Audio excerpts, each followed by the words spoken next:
Welcome to Blackboard Fridays this week.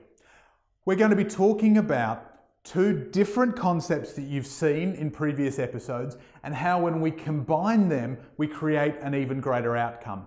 The two concepts are think, feel, know that you would have seen last week and the gratitude sales model from episode 40. Now you might recall I talked about the gratitude sales model as the approach that my clients and I use to double our conversion rates in face-to-face sales meetings. Well, think, feel, know actually forms a key part of how it's so successful. The diagram I've drawn up here is exactly the same diagram as episode 40, except I've now added the color of think, feel, know. Think being the words and data in the blue, feel being the pictures and stories in the red, and know being the green, the gut feel decision making. Now you'll recall from last week that we each have a preference for making decisions in one of those three styles, our thinking, our feeling, or our knowing, our intuition. A great sales process, the gratitude sales process, helps a client make that buying decision in all three of those spaces. Because if they walk out of the sales meeting having made a decision to buy, to work with you in the thinking, feeling, and knowing space, then they're not going to wake up tomorrow and change their mind. So let's walk through it again, fairly briefly, episode 40, where we went into it in a little bit more detail, and see how the think, feel, know overlay works. So when you start a sales meeting, you tend to start in a bit of a thinking space. Now the other person might be a little bit apprehensive or defensive. You've got to break through that because you want to get out of their head and into their emotions to make that purchase decision. The first step is around the agenda. And what you're doing here is getting out what they want from the meeting, maybe adding some of your own items, but starting to let them talk. You're clear on the agenda. Remember, we move from one to the other. Thank you. Thank you for that. Can I ask you a question? So the question is around the brand promise. What do they know about you? And again, we're still in a thinking space for the client. You've asked them what they know about you, your business, your brand. And they're going to jump up into their head and try and remember what they do know, if anything. Maybe they don't know anything, and this is the step where you need to correct that. Ideally, you move through those fairly quickly. Thank you for that.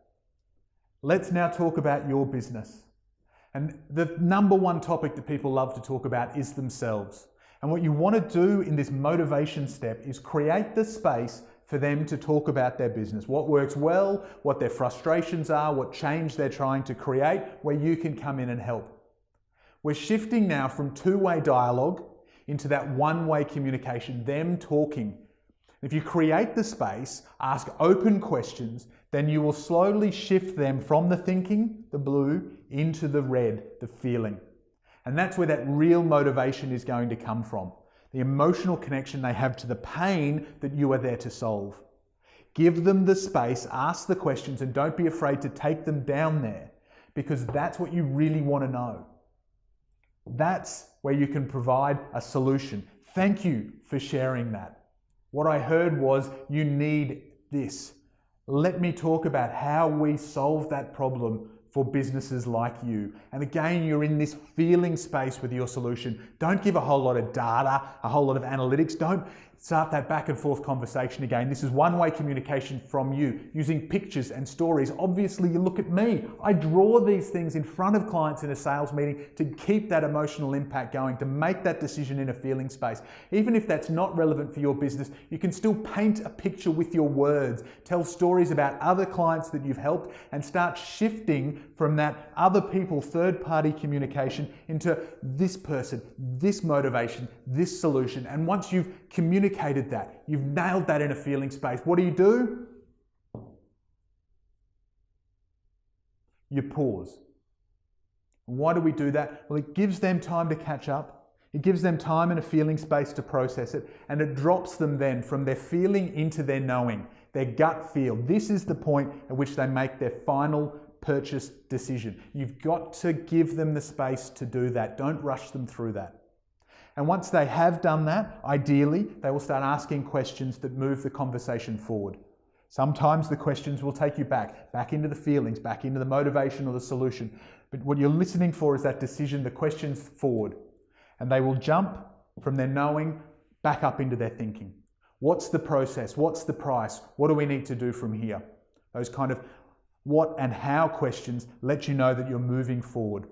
And again, you want to confirm that in a thinking space. And as your very last step, take them back to a calm space. You started in a calm space. You took them through the thinking, the detail, you got them down into the feelings, down into the knowing to make that decision. You answered the questions, aligned that decision across think, feel, and know, and then you leave them in a calm space so that they can't jump back into any of those three. They don't rethink their decision. They remain comfortable with the decision they've made to purchase what it is that you have to offer. You've combined think, feel, know, the decision-making style, and the gratitude sales process. And your conversion rates will go up enormously as a result of understanding the people you're talking with.